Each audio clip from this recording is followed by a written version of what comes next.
오늘은 노무사가 추천하는 5인 이상 사업장에서 꼭 확인해야 하는 노무관리에 대한 14가지 체크사항에 대해서 알아보도록 하겠습니다. 사업장 관리에 있어서 매출과 이익 창출이 매우 중요한 부분이지만 그에 못지않게 직원들 노무관리도 중요합니다. 하지만 사업장에 맞게 노동법을 준수한다는 것은 결코 쉬운 일이 아닙니다. 그래서 5인 이상 사업장에서 꼭 챙겨야 할 노무관리 14가지 체크포인트를 정리했습니다. 이 부분은 노무사가 정리해준 부분을 토대로 영상을 만들었습니다. 노무사를 통한 사업장 노무관리를 원하시는 대표님들은 댓글이나 이메일로 문의 주시기 바랍니다. 먼저 직원들의 퇴직금은 잘 준비하셔야 합니다. 1년 이상 근무한 직원들의 퇴직금은 미래에 필수적으로 지급해야 할 임금입니다. 미지급 사항이 발생하면 임금체불로 처벌을 받게 됩니다. 준비하시는 방법은 보통 은행에 퇴직연금으로 많이들 하고 계시는데 미래의 퇴직금 재원적립과 재직 중 근로자의 산업재해 보상을 같이 준비하는 방법도 있으니 관심 있으시면 연락 주시기 바랍니다. 그리고 주휴수당을 생각해서 임금을 결정하셔야 합니다. 주휴수당은 일주일, 즉 5일을 개근하면 하루치의 일당을 추가로 지급하는 수당입니다. 일주일 중에 보통 2일을 쉬게 되는데 토요일은 무급휴무일이고 일요일은 유급휴일입니다. 따라서 일요일에 나가는 수당이 주휴수당입니다. 이 부분은 회사별로 유급휴일을 다르게 정할 수 있습니다. 보통 근무한 5일 동안의 평균 근로시간만큼 주휴수당을 지급합니다. 더 궁금하신 내용은 별도로 문의 주시기 바랍니다. 중요한 노동법도 많지만 그 중에 근로계약서 작성이 가장 중요하다고 생각됩니다.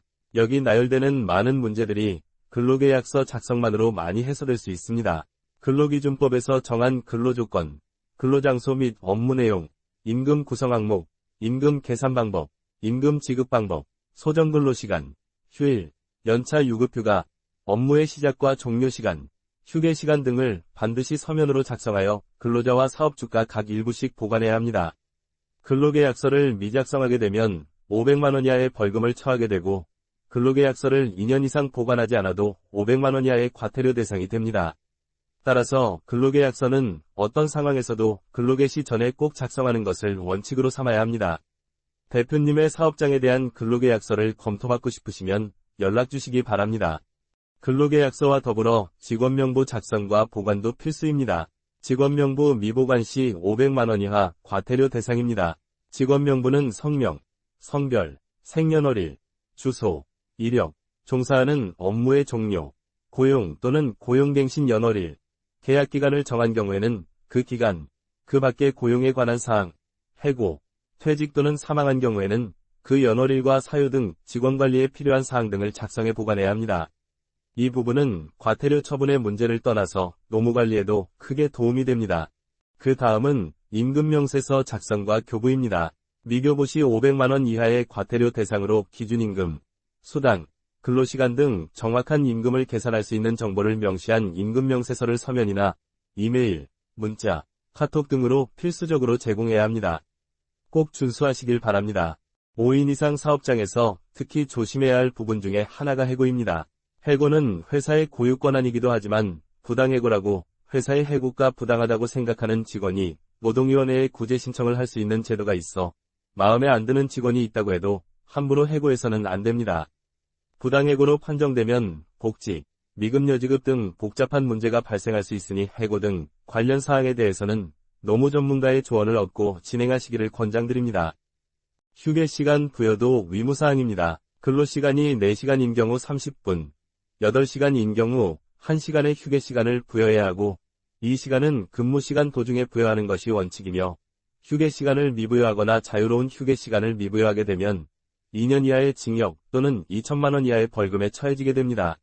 처벌을 떠나 일의 생산성을 위해서라도 휴게시간을 잘 챙겨주시는 게 필요합니다. 휴게시간은 사업장 특성에 따라 일시 또는 분할하여 부여가 가능합니다.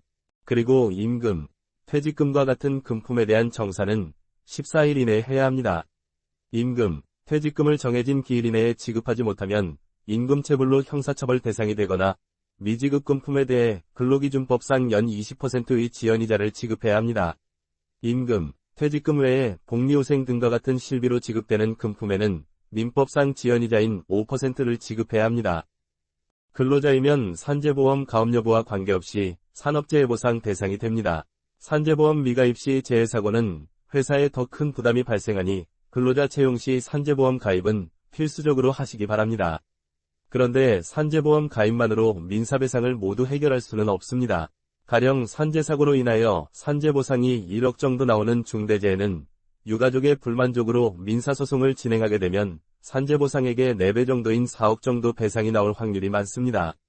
그렇게 되면 차액인 3억 정도를 회사에서 책임져야 하는 문제가 발생해 회사가 큰 손실이 발생하게 됩니다. 따라서 중대재해로 발생하는 이 부족분을 해결하기 위해 단체보험을 많이 활용하고 있습니다. 회사마다 처한 민사배상 리스크는 업종별, 근로자 연령대별로 차이가 있으니 궁금하신 분들은 연락을 주시면 무료로 기업 리스크를 산출해드리겠으며 최적의 단체보험 설계도 진행해드리니 댓글이나 이메일로 신청해 주시기 바랍니다. 또한 법정 근로 시간을 잘 준수하고 있는지 확인하셔야 합니다. 1일 8시간, 1주 40시간이 법정 근로 시간이며 근로자와 합의 시 일주일 내 최대 12시간까지 근로할 수 있습니다. 하지만 법정 근로 시간 내에 초과 근로, 연장 근로, 휴일 근로, 야간 근로에 대해서는 초과 근무 수당을 지급해야 합니다. 법정 근로 시간 초과나 휴일 근로 시에 통상임금의 50%를 가산해서 지급해야 하며 저녁 10시에서 오전 6시까지 근무하는 야간 근로도 50% 가산해서 추가 지급해야 합니다. 여기에 휴일 야간인지 휴일 초과인지에 대한 가산액이 달라지므로 자세한 사항은 문의 주시기 바랍니다. 그리고 사업장의 귀책으로 휴업하게 되면 휴업수당을 지급해야 합니다. 통상임금의 70%를 지급하게 되며 해당 금액이 통상임금 초과 시 통상임금 기준으로 지급하면 됩니다.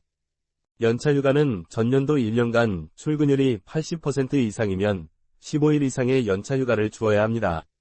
이 연차휴가는 휴가로 사용하는 것이 원칙인데 회사 및 개인의 사정에 따라 연차를 사용하지 못하면 1차 및 2차 연차 촉진 후에 미사용분에 대하여는 수당으로 지급해야 합니다. 이 연차휴가는 개인별로 압사일에 따라 재직기간에 따라 계산이 복잡할 수 있어 어려움을 겪기도 하시는데 이 부분도 연락을 주시면 같이 해결해 보도록 하겠습니다. 마지막으로 미성년자 관련 근로기준법을 준수해야 합니다.